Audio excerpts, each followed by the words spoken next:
नमस्श्री यतिराजाय Vivekananda सूरये सच्चित्सुखस्वरूपाय स्वामिने तापहारिणे.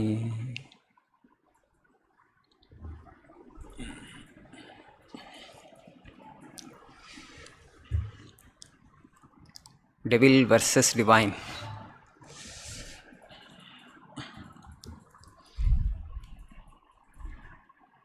You know, one of the most difficult things to define in this universe is man himself. Man, I mean human being. It's not easy to give a definition for what man is.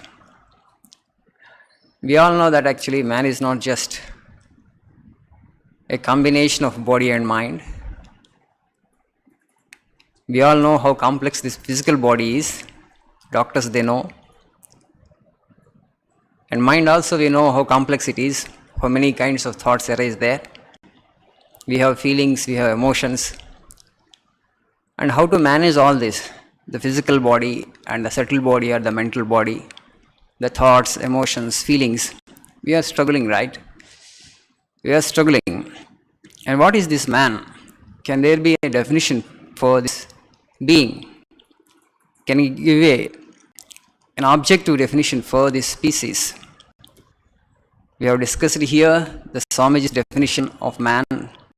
Human being is a curious mixture of devil, man and God. There are three in this one. We are three in one. Devil, man and God. The human being is in a way a complex interplay of the divine and the devil. Both are actually here. There is a lot of difference between the Semitic religions and the Sanatana Dharma. In Semitic religions, they call actually the devil as Satan. That is completely separate from God. God is separate, Satan is separate. There is a separate force.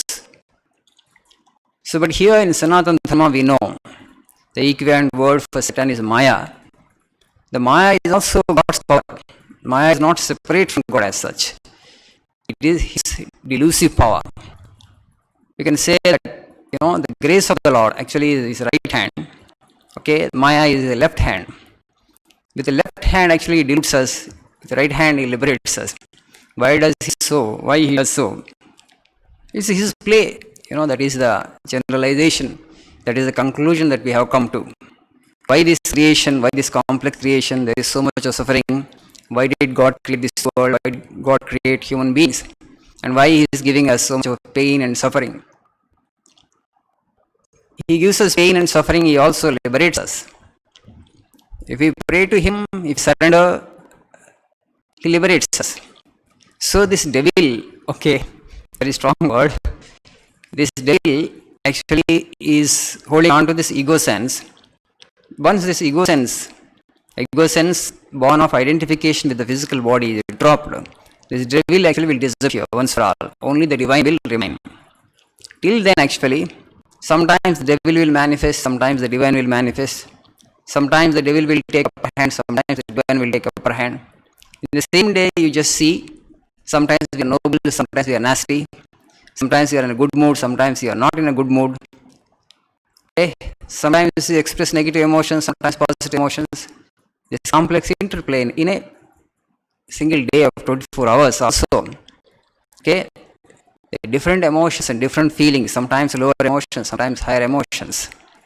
And is there a way where actually you can only express consciously the positive emotion and positive thought all the time? Can I choose to manifest my divinity alone to the exclusion of the devil? It is possible through sadhana. That's what our philosophy says, our spirituality says. So if you just analyze the nature of human being, in Bhagavad Gita also we have this Daivasura Sampat Vibhaga Yoga, 16th chapter. Daivi Sampat and Asuri Sampat. Avayam Sattva Samshuddhi Jnana Yoga Vyavastiti. So the Lord actually lists out some 26 or 27 qualities there. And also he delineates the asuric qualities, the demonical qualities. He said Damba, Darpa, Abhimana, Krodha, Parushya. Damba is, pretentiousness. Darpa is pride. Abhimana actually attachment. Krodha, anger. Parushya, rudeness. So he gives out, he delineates actually the Devi Sampat and also the Asuric Sampat. Divine qualities and the demonical are Asuric qualities. And he assures, he gives an assurance to Arjuna. Daivi Sampat Vimokshaya Nibandhaya Asuri Matha. Daivi Sampat Vimokshaya. These divine qualities which I have delineated, they help you to liberate yourself from the transmigratory cycle. Whereas the asuric qualities, the demonical qualities, the devil in you actually, and those qualities like Damba, Dharpa, pretentiousness, pride, anger, all these qualities will enslave you, will entangle you. Mashaha Sampadam Daivim Abhijatusi Pandava. O Arjuna, you don't worry. You are one of more of divine qualities. There is a preponderance of sattva in you. So there is no human being actually who is 100% divine. In all situations I will manifest only divine qualities. 100% you are divine, actually you will not get an embodiment. You will not be in this body at all. You are in super consciousness. You are the absolute. You are the infinite. The very fact that you have got a human body is a proof that actually you are a mixture of both. Maybe if you are a good human being means maybe 75% or 80% divinity and 20% actually the demonical nature actually is there. And somebody is 80% demonical, only 15 to 20% of the divine qualities are manifesting in that particular individual. We consider those individuals are very asuric. The difference is only in the degree, not of quality. If you read complete works of Swamiji, again and again Swamiji says the difference between the devil and the divine is not of degree, it's only in quality. Somebody is extremely selfish individual. We say he is demonical. He is manifesting more of the devilic tendencies. Somebody is extremely kind and compassionate and full of unselfishness. So he is manifesting more of the divinity. So it is possible, the beauty of this species is, it is possible consciously, you can struggle through spiritual sadhana. You can sublimate these lower impulses, lower tendencies, and you can manifest the divine. And what we need to do that? The sadhana, you have to develop dispassion. You have to cultivate this vairagya. And now actually the virus, is people heard actually people are getting into depression and a negative mood is prevailing all over the world. But it's time to cultivate dispassion. Instead of getting into depression actually, you can cultivate dispassion. When you have dispassion for the world, you will have passion for the God, for Almighty automatically.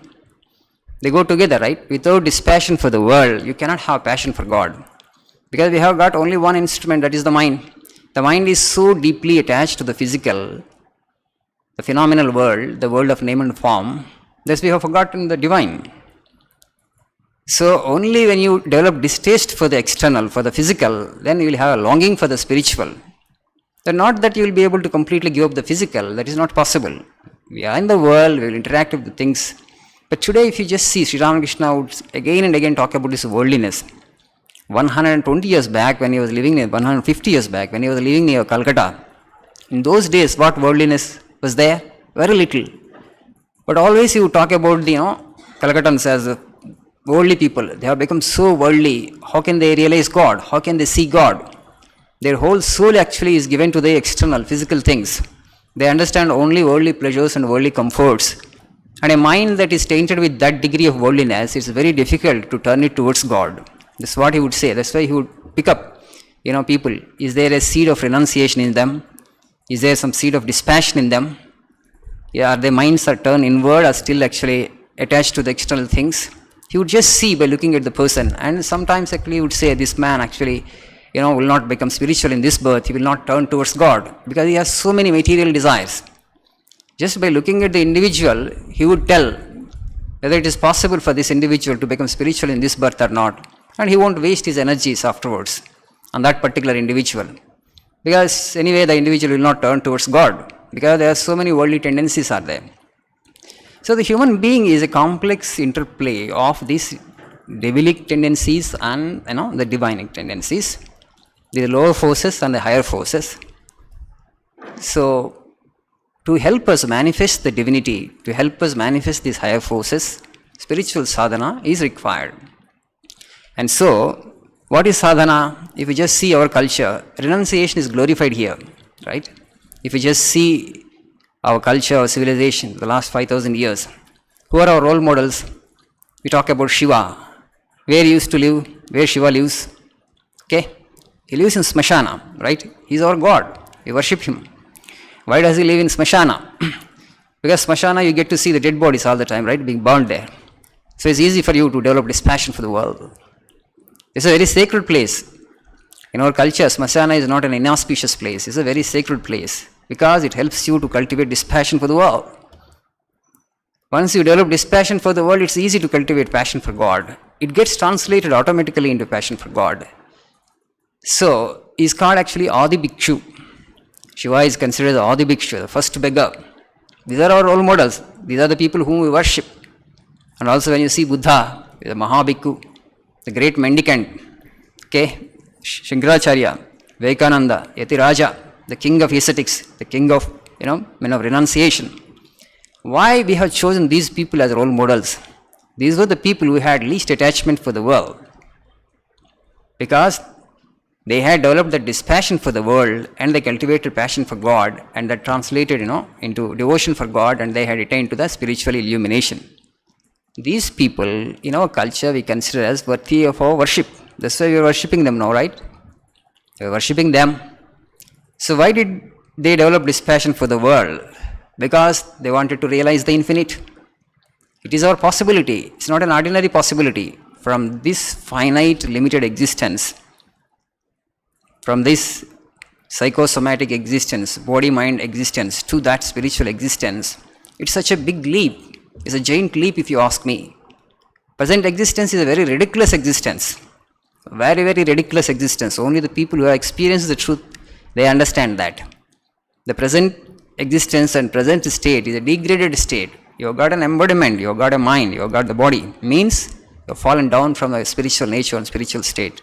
That's why in Semitic religion they say repent, again and again in Bible it comes, repent.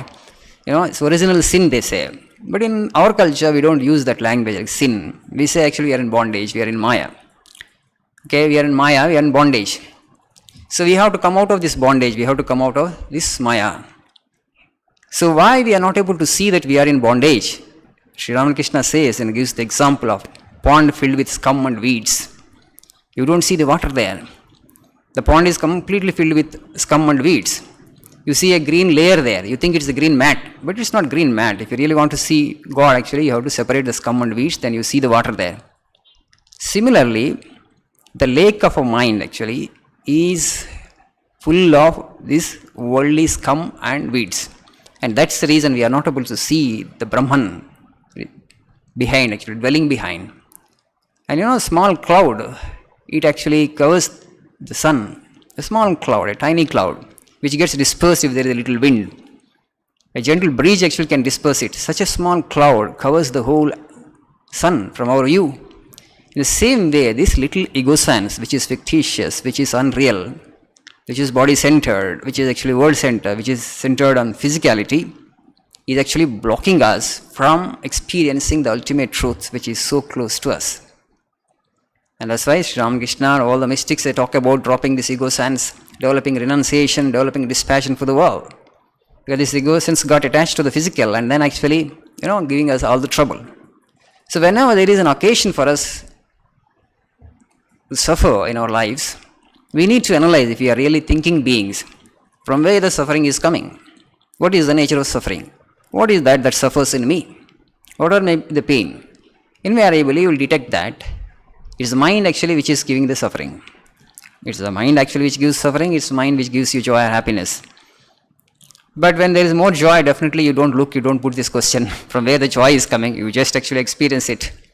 Only when the pain comes, okay, there is possibility of reflecting on your nature. When there is only joy in the world, will anybody will reflect and think why there is joy? Okay? No, there is no way. Nobody will turn inward, nobody will look into his own nature or real nature. What am I actually? Who am I? What is this kind of experience? From where this joy is coming? You will never turn inward when there is only joyful experience. So that's why the Lord actually made the world both. a little joy and also a little unhappiness as misery or suffering. Our culture actually we glorify suffering, not in a negative way. In a positive way we glorify. Why? Because it helps us to turn inward. Not that we want suffering, but it is there in the world. It comes to us unasked, unsought. We are forced to suffer. At least when you are forced to suffer, just look, just reflect for a moment. From where this suffering is coming? From the mind it is coming. What is the nature of mind and what is mind? How does it function? How does it exist? It's a bundle of thoughts. How actually these thoughts survive? Because of the ego sense, because of desire. What lies behind ego sense? Let me drop it. Why should I get attached? Why should I get identified with the mind, ego sense? Just see what happens. Once you drop this, you are the infinite. You are the infinite. The ultimate truth actually is standing so close to us. But these things are taught to us again and again and again and again. That's why actually we don't actually pay much attention to this. But this is not a small truth that our rishis have discovered. This is the greatest of the truth and the highest of the truth. There is nothing more to discover. Only thing is, you need to put into practice and gain the experience for yourself, just the way other rishis like, Vivekananda and others, culture, we had a galaxy of sages and saints, not one. So how did they get the experience? Through dispassion. So the dispassion is actually a great thing. So my belief, in my perception, my reading is that this virus actually is forcing renunciation upon the whole world in one go. It's a great thing, right? No spiritual guru, nobody could do in the past and nobody will be ever able to do in future also. It's not easy. Buddha came and he could speak only for small groups of people. Krishna spoke to one Arjuna, okay? Only one Arjuna, he was trying to inculcate dispassion in him. They spoke to only small groups of people who are prepared for that kind of renunciation. But now this virus actually is forcing renunciation on the whole universe, as it were. It's good in a way, in the sense, because only when you understand that the external world is full of suffering and maya, the physical, then you will turn inward. You will explore why did God create this world, why there is suffering in the world. So you should make every individual in the world today a philosopher. And the message of Buddha and message of people like Vivekananda and Shankaracharya will relish only when there is suffering. Otherwise we will forget. That is the human nature. That is human nature. So our people have been telling us the whole world is just an appearance. Okay, it's mithya, it is maya, it is illusion. But has the idea gotten into our head? No. If you just read any of our scriptures again and again, from the first page to the last page, what is the message? This is just a world appearance. It is mithya, it is illusion. So don't take cognizance of the world. Don't pay attention to the world. Pay attention to yourself. Okay? You are paying attention to the world means you are making it real. You are making the unreal real. You have been trying to make the unreal real. That will never happen. Only you suffer. In the end, actually, you have frustration. Okay? When you try to make the unreal real, it's an impossibility. You are attempting for an impossibility. It will never happen. But as you have invested your energies and time in a wrong direction, you will have frustration and disappointment for sure. That's why actually people are trying and searching for happiness and happiness. They get only a tiny drop of it. But, a little happiness and a mass of misery. Prahlada says in Srimad Bhagavatam, a beautiful sloka is there. You just see the kind of wisdom that they had developed, the kind of wisdom, the kind of perception they had. Sukam aindrikam daitya deha yogena dehinam sarvatra labhyate daivad yata dukkham aprayatnatah. Sukam aindrikam daitya, the sensory pleasure. He was talking to his, classmates, children of other daityas, other asuras. He was born of Hiranyakashipu. His father was a great demon, not ordinary demon, great demon. So what he tells them is, Sukam Aindrikam, these bodily pleasures and comforts, you will get them automatically. Sukam Aindrikam Daitya Deha Yogena Dehinam, whichever creature, whichever individual, Jiva, has an embodiment, has a physical body, not just a human body, a dog body, cat body, doesn't matter. So the minimum sensory pleasure that particular creature has to get, it will get. Yatha dukkham aprayatnataha. We don't want misery. We want to avoid misery. But that also comes. You can't avoid that. Neither sukha you can avoid nor dukkha you can avoid, you see. Sukha also will come unasked and unsought after, and dukkha also will come however hard you might try to avoid it. Sukha will come and dukkha will come in equal measure. Sukha you want to enhance, but you will not be able to enhance. Dukkha you want to avoid, you will not be able to avoid. Clearly he says. And then, why then? Tat prayaso na kartavyo, he says. Therefore, no effort should be put in that direction. No effort should be put in that direction. Yata ayurvyah param na tatha vindate mukunda charanambujam. So what is the highest thing to attain? Actually, love for the lotus feet of the Lord. If you invest your energies in that direction, what will happen is, beyond actually expending your lifespan, beyond exhausting your lifespan, nothing you will gain. Oh, my classmates or friends, Prahlada was telling them, in the end actually you will get frustrated, you will get disappointed, because however hard you might try to enhance your happiness, you will not be able to do that. However hard you might try to avoid pain or misery, that will also come in equal measure. Then what should we do? Then he says, just worship the Lord, seek the truth. All other attempts are futile attempts. Just to illustrate this point, to make this point clear to you. See, we are all educated people, right? We are all educated people. You just see an illiterate man, uneducated person, who relishes a meal more. An uneducated person or educated person, a daily wage laborer, you will have good appetite. Okay? Even if the food is coarse, he relishes it so much. Even if the food is coarse food, very simple food, he relishes it so much because he has good appetite. You are an educated man, you are a rich man. Okay? You have actually dainty dishes. Nicely prepared food is there available to you, but still you don't relish it. It's not coarse food. It is actually delicious food, cooked to the best quality, but still you don't relish it as much as a daily wage laborer relishes coarse food. Though it is refined food and cooked well, but still you don't relish it because you don't have sufficient appetite. Okay, you have made yourself rich with the hope of enhancing your joy, but these simple joys also you miss. And just you abuse, you throw some abuse at an illiterate person, verbal abuse, okay? He doesn't mind. Okay, one day he will remember at the most, the next day he will forget it. You are an educated man now, somebody verbally abuses you, will you be able to forget it? You will remember it for years together. Somebody abused you 10 years back, still you remember and you are suffering. You suffer it, right? What happened? You have actually refined your faculties. You have enhanced your capacity for joy in a way. Because actually an illiterate person cannot enjoy, reading a book. You can read a good book and enjoy it. You can listen to a piece of music and enjoy. But an illiterate person cannot do that, right? Because his faculties are not that refined. His ability to enjoy finer things is limited. At the same time, his suffering is also minimal. His suffering is also limited. Whereas now you have become an educated person or a rich man in the hope of actually enhancing your happiness and joy. Somebody verbally abuses you and you are dead. You are wounded. You are mortally wounded. Somebody abuses, little abuse somebody throws, you are wounded.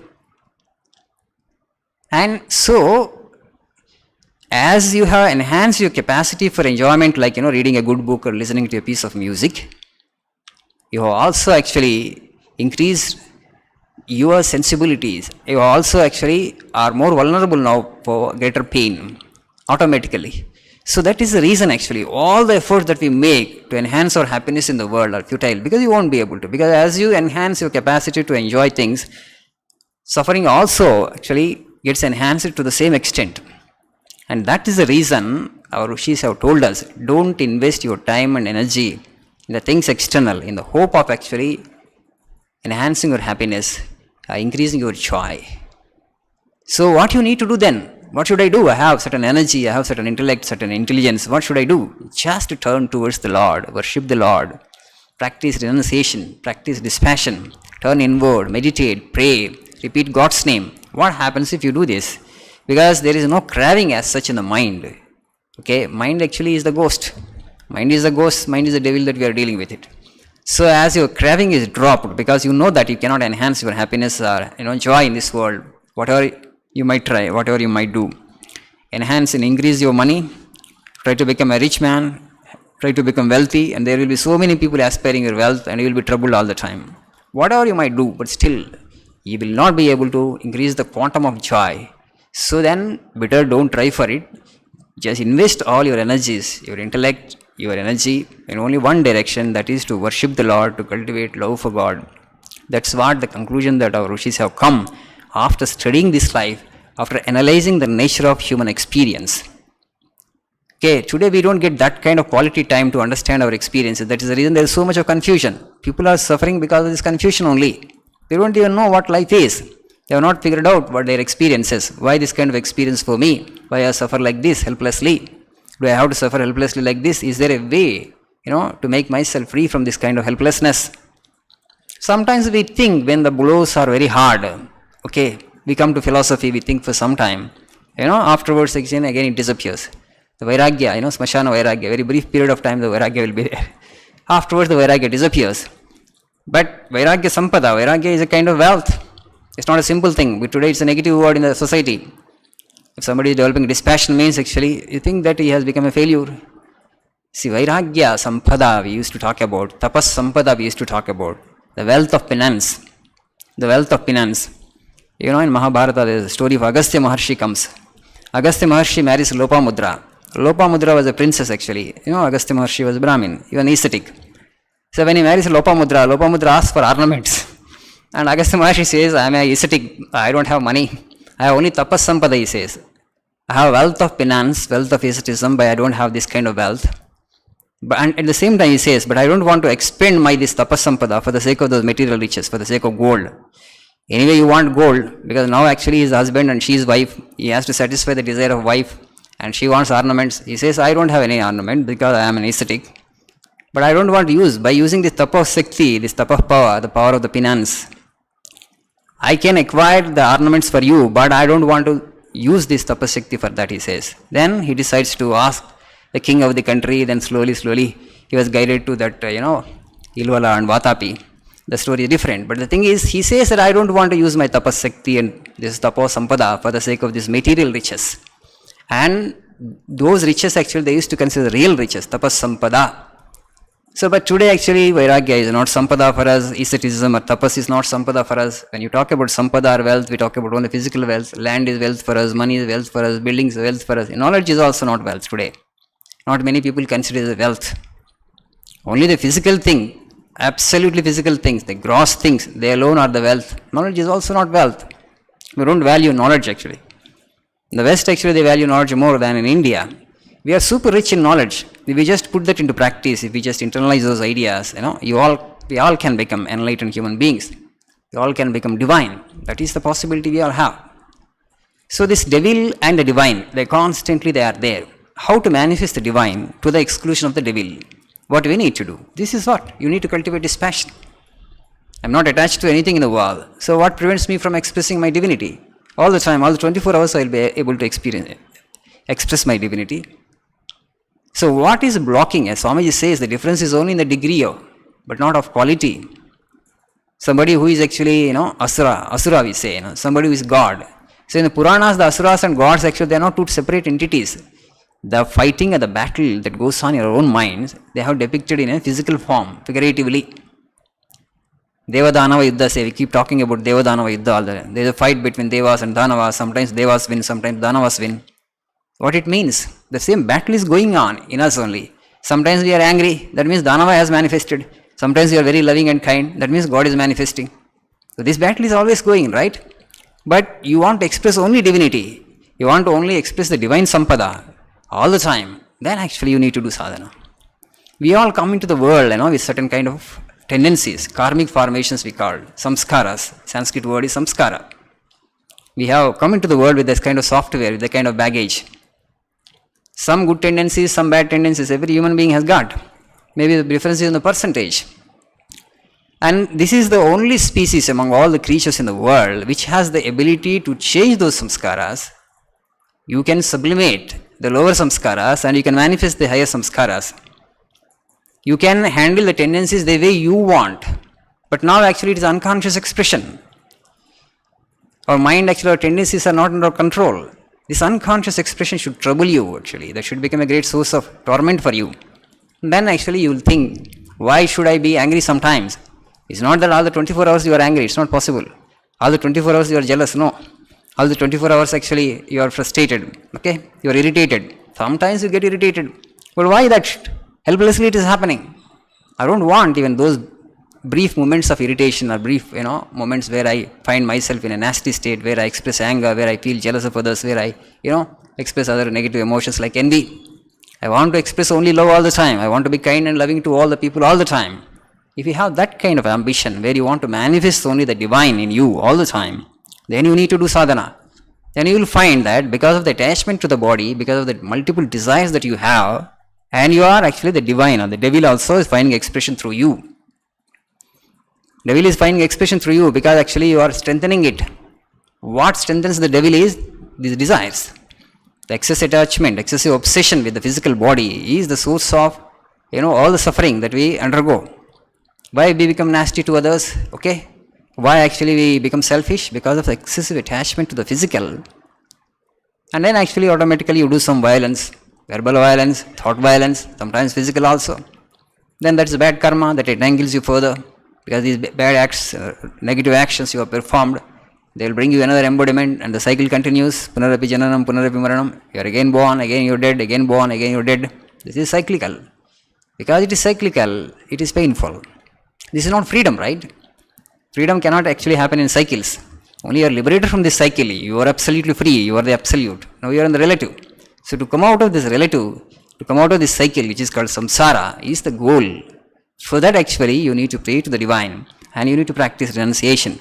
The greater the degree of dispassion and renunciation you have, easier it is for you to manifest the divine to the exclusion of the devil.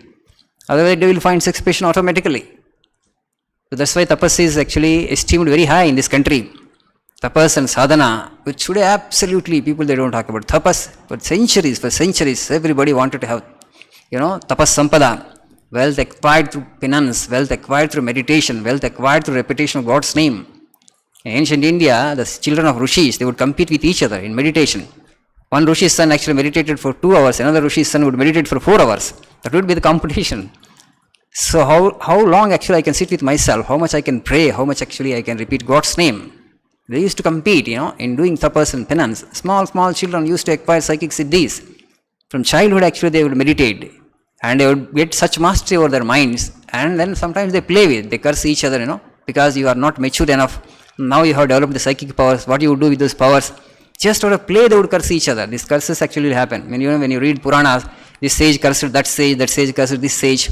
No, all these things, why did they happen? They were very soon and very young. When they were very young, actually they acquired the psychic power through meditation and through spiritual sadhana.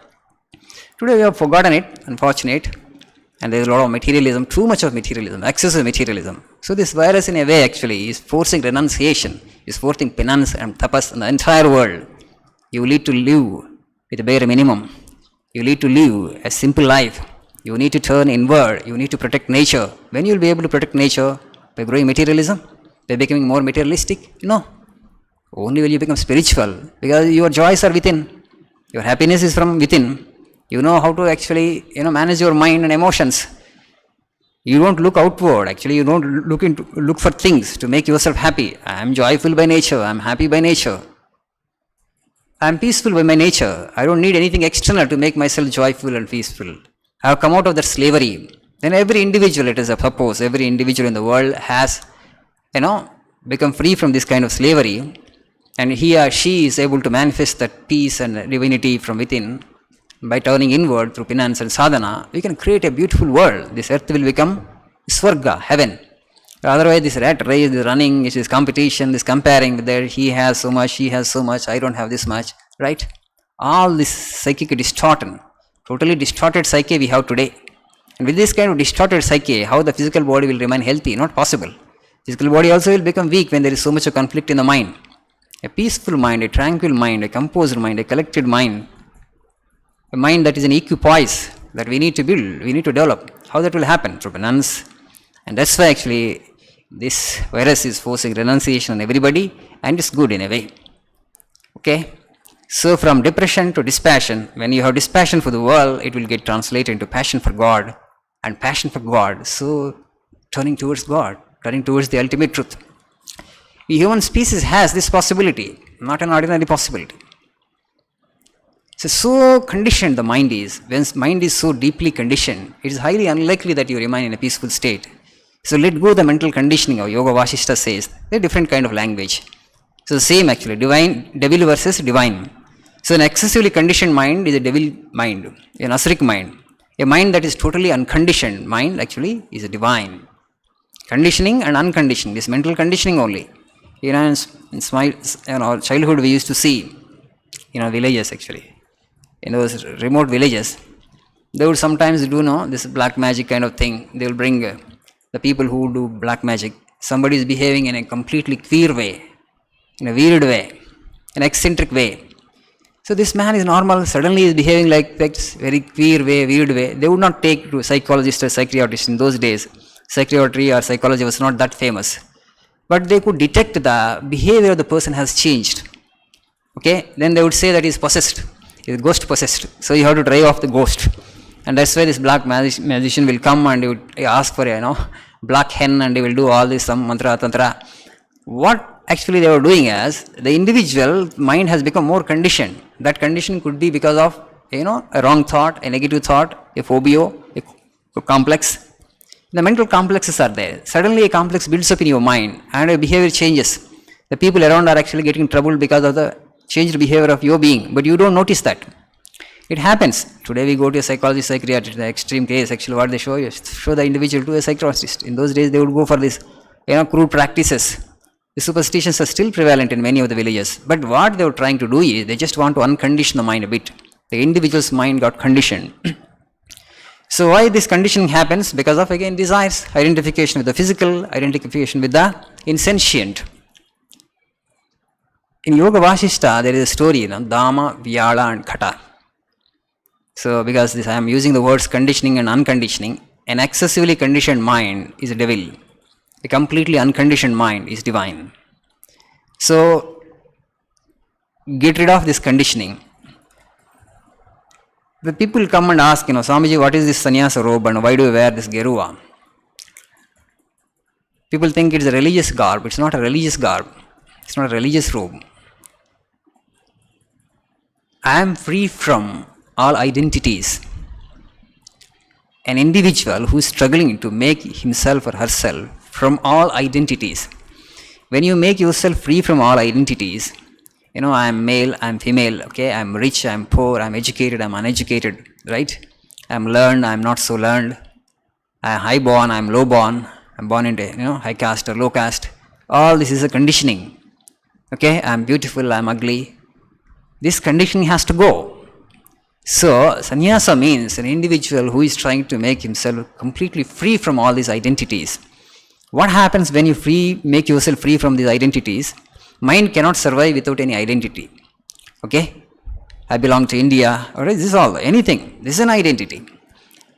And try to make yourself free from all identities. Then what happens? Mind cannot survive. Without an identity, okay, mind cannot survive. Cannot survive in the sense it disappears, because mind is a ghost. Once it disappears, you get into your superconscious state. You are divine. So too many identities you have. If you have too many identities, I am a good man. That's also kind of identity. I am a good human being. I want to acquire good name. People call me, good person. That is also a conditioning. That's also an identity. You want to work for that. That's also an identity in a way. So with any identity, the positive or negative, mind will survive. So go beyond all these identities. That's what actually this robe is. To make oneself free from all mental conditioning or identities is the goal. Because without this space of opposites, without this comparison, without this, identities, the mind cannot exist. So once you become free from the mind, actually you are in superconscious state. You attain to the divine. You are in nirvana, the highest state that is possible to an individual. So this mind itself is the devil. So try to make yourself free from this conditioning as much as you can. Then actually you will get a clear picture of the world. Today we don't get the clear picture of the world. You get only a distorted picture of the world. With this kind of conditioning here, the external world is only a reflection of the internal. As Swamiji again and again says, Swami Vivekananda, the external world is only a reflection of the internal world. Suppose I am selfish, I have so much of conditioning actually. I see the same conditioning outside also. Then it will be difficult for you, okay, to have a smoothful coexistence with other human beings. The less conditioned mind, the least identities you have, the better for you.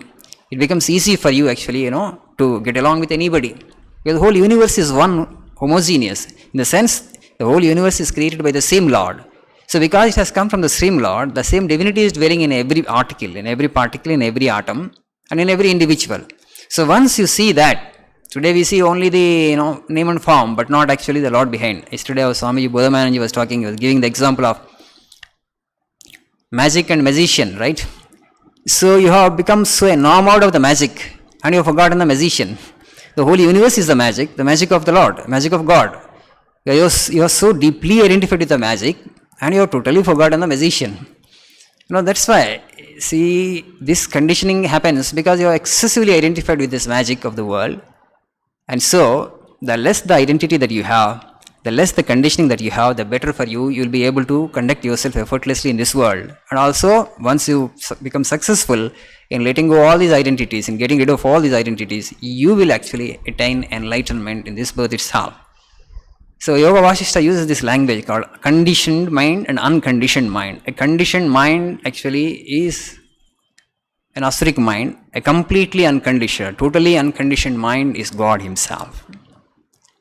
God Himself. You like that individual because that individual always will be able to manifest love because he doesn't have much mental blocks in his mind. I just tell you the story of this Dhamma Vyala Kata because there is not much time to cut the long story short. Deva Danava, the fight between Devas and Danavas always go on. And whenever actually Devas would get defeated, they will go to Brahma and they will ask actually Brahma for a solution. And Brahma takes them to Vishnu and the Lord says, I will slay the demon, you don't worry, but the time has to come, okay? I only have empowered him with all these powers. Now you are asking me to kill, but the time has to come because he did so much of tapasya. God actually killed Hiranyakashipu, God killed Ravana. But who empowered Hiranyakashipu and Ravana? Ravana did a lot of penance. Shiva empowered Ravana. So the time has to come to kill them, right? God only has empowered them. Because through tapas actually they got those qualities, they got this power, and then actually they became very haughty and arrogant, and that's why again Lord actually has to deal with them. So this Shambharasura, there were a lot of fights used to happen between gods and demons. Sometimes the gods would win and sometimes the demons will win. They use all kinds of missiles they used to use. And the demons were suffering a lot of defeats in the hands of the gods. And the Shambharasura thought, so what is this? This is humiliating defeat. Gods have become so powerful. So I have to do something. Because he was an expert in magic. He was a past master in magic. So what he did, he created three beings. This Dhamma, Vyala and Kata. Okay. Another three demons he had created. And for these three demons, they never had experienced death. Because they had no experience of death in the past. Because first time they were created. We all fear death because we had the experience of death. Sometime in the past we died. That's the reason fear of death comes. If that experience is not there in your mind, actually, there will not be any fear of death. And these three demons were almost invincible. Now actually Shambharasura entrusted the Asura army to these three demons. They would lead the army and gods would immediately get defeated. Because gods were no match for these three Asuras. Because they don't even know what is victory and what is defeat. They would just go into the battle and then fight with all intensity, the gods. Why gods were no match? Because these people, they never even were afraid of death. Because death experience was not there with them. And so they were not even afraid of death. They would just go into the battlefield and just fall upon the gods. And gods were no match. Gods would recede constantly. So, what is success? What is defeat also they don't know. Other Asuras actually they used to celebrate the victory. But these three they won't celebrate. Why? What are they doing? Why they are so joyful and happy? Because now we have become successful.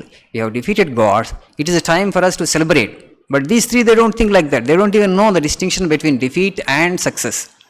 They were so innocent and so guileless and so unconditioned. But slowly after seeing the demons, sometimes when they lose in the hands of the gods, actually they would feel crestfallen, dejected, depressed. When they win, actually they celebrate. When they lose, actually they are crestfallen, dejected, depressed. They would see this. What is this? They were actually completely unconditioned. Victory they neither celebrate. When the defeat comes also, they would not actually worry. But of course there was no defeat because they were so invincible and they were so powerful because of the unconditioned minds. And gods actually suffered many humiliating defeats in their hands. As long as these three Asuras are there in the battlefield, it will be impossible for us actually to win against them. So then they go to Brahma and they ask him, see, immediately Shambharasura cannot be killed. He will be killed only after 100 years. Lord Vishnu will kill him. But with regard to this Dhamma, Vyala and Kata, I can actually tell you. So the next time when you go to the battlefield, you just put up a show of, battle, show of fight, but don't really fight. You actually withdraw from the battlefield. You try to run away from the people. You just recede. You just go, just put up a show of fight and then run away. And so the next time when they go, gods actually, they go near the demons, they will just put up a show of fight and then they will run away. So demons were celebrating the second time and third time, fourth time it happened. And this Dhamma, Vyala and Kata, who would not celebrate before, and now they started celebrating. Now what happened, these gods actually, with greater army, this time they attacked because now Brahma told, because of this celebration, sometimes, victory when we were not celebrating before, but now they started celebrating along with other asuras. Now they have developed a taste for victory. We should never suffer defeat in the hands of the gods. We should always keep winning. And when that thought came, calculation came, then gods again came with the reinforcement, fresh army. And now the demons started thinking, this Dhamma, Vyala, Kata started thinking, just now they got defeated in our hands, but again they are coming. Again, is it that they have developed a new weapon? Or is it that they have, had added more strength to their army? How come just now they got defeated and again they are coming for battle? There must be some, maybe they have changed the strategy. A new weapon they must have invented, or they must have changed the strategy, or, they must have added the strength to the army. Something must have happened. The calculation started. What could be the thing? What could be the thing? What could be the strategy? What could be the strategy? Then sent spies. Is it that actually some completely different strategy they are coming this time? So because of this calculation, fear of death entered into their minds first time. We must definitely win. We must not lose in the hands of gods. That created conditioning. That created calculation. Now you have to weigh who are more powerful. Gods are more powerful and we are more powerful. So what is our strength and what is their strength? There is no point in going to the battlefield foolishly. Otherwise you will suffer defeat in their hands. And so this calculation, when it came, fear came. Before that they never had fear. First time they started trembling in the heart. The fear actually manifested in their hearts because of the calculation. We should not suffer a defeat. Now they have developed a taste for success. And once you develop taste for success, you won't avoid defeat. And now actually they are calculating to avoid defeat what we need to do. And because of the conditioning, they lost this time. Because once actually fear enters into your heart, actually you will lose the battle. We lose the battle of life also when there is fear in our hearts.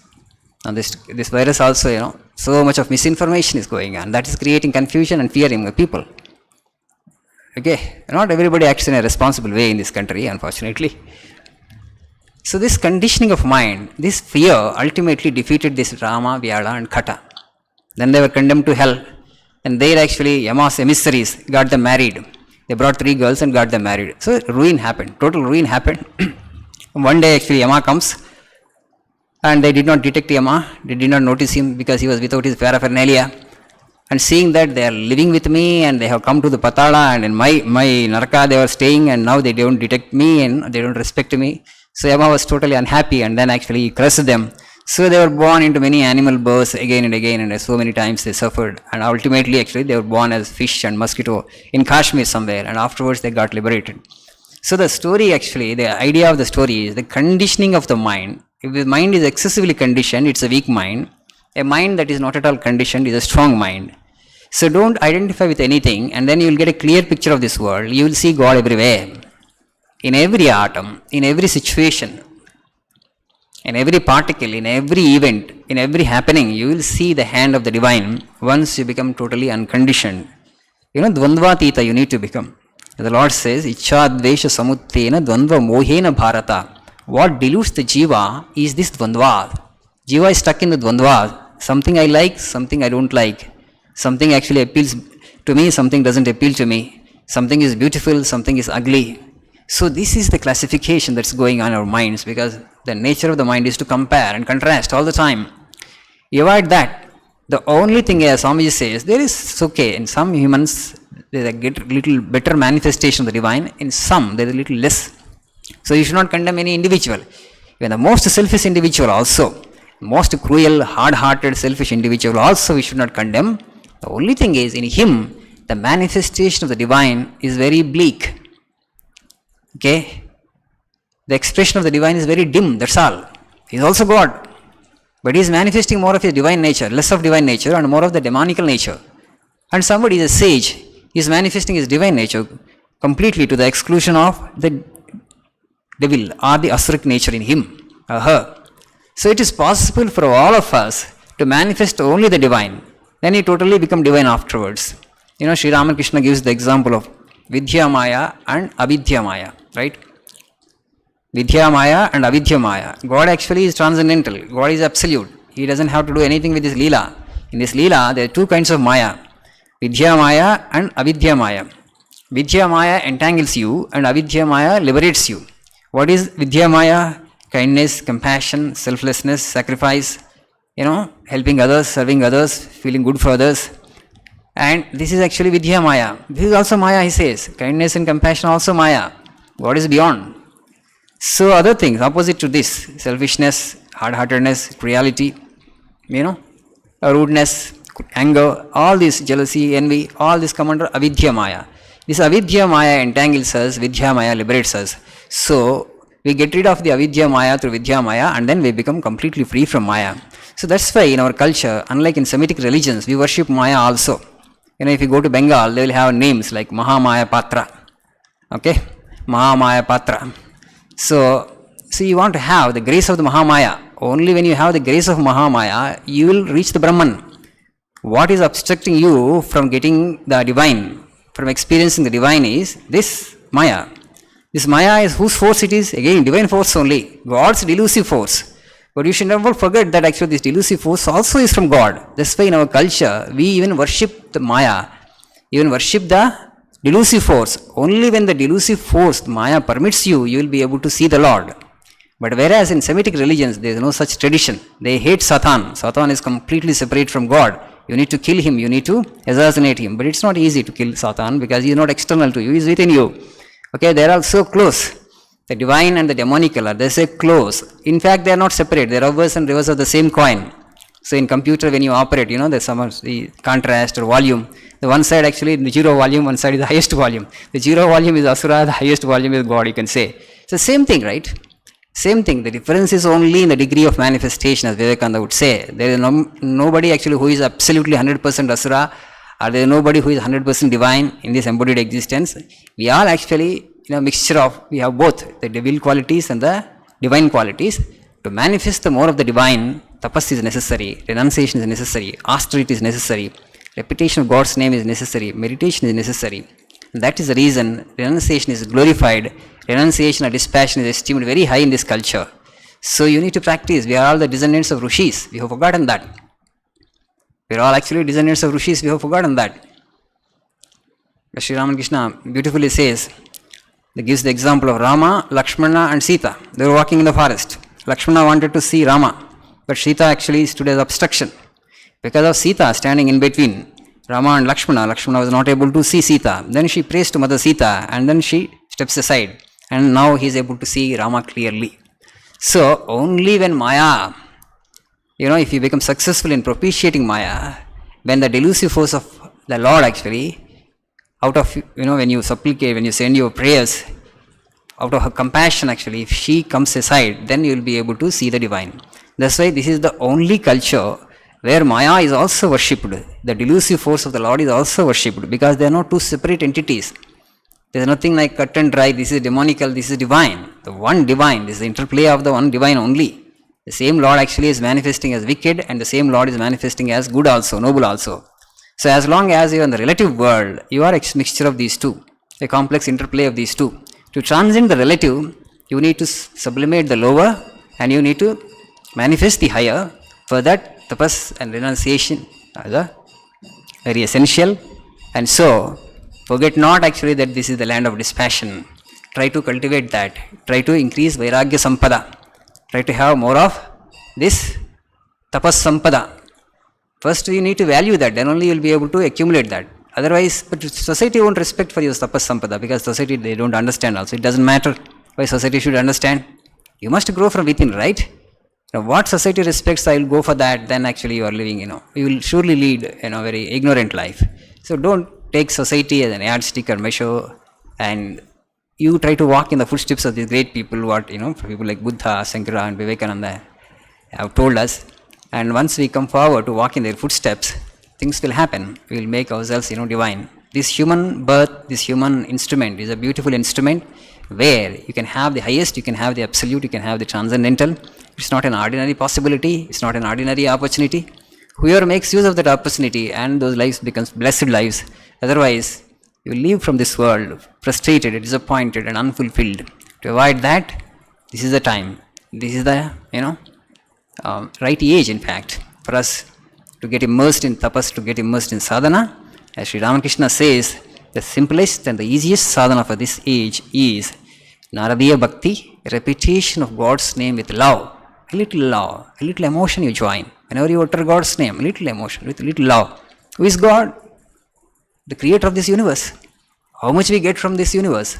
Everything that you get actually is from this universe only. We breathe because of the Lord. Okay, the senses function because of the Lord. He is the indwelling spirit actually. He is the Atman. He makes the senses shine. He makes the mind function. He holds our breath. In and through we exist. But if we say that I don't have time to repeat his name or to remember him, okay, godless world, godless life, it definitely turns into a tragedy. It's very easy to worship the divine because he is within you. He is so close to you. You exist in the divine and we walk in, we move and we function only in and through divine. So try to add that divine dimension to your life so the devil will get completely sublimated and then people will worship you. Here is a divine being. He is not an ordinary being. He is a Mahatma because he is always joyful. He always radiates love. He always radiates peace. So that your life will become a blessed life. So my humble request to all of you is, so pray to the divine and make your lives blessed. Harihi Om Tassat Sri Ramakrishna Arpanamastu.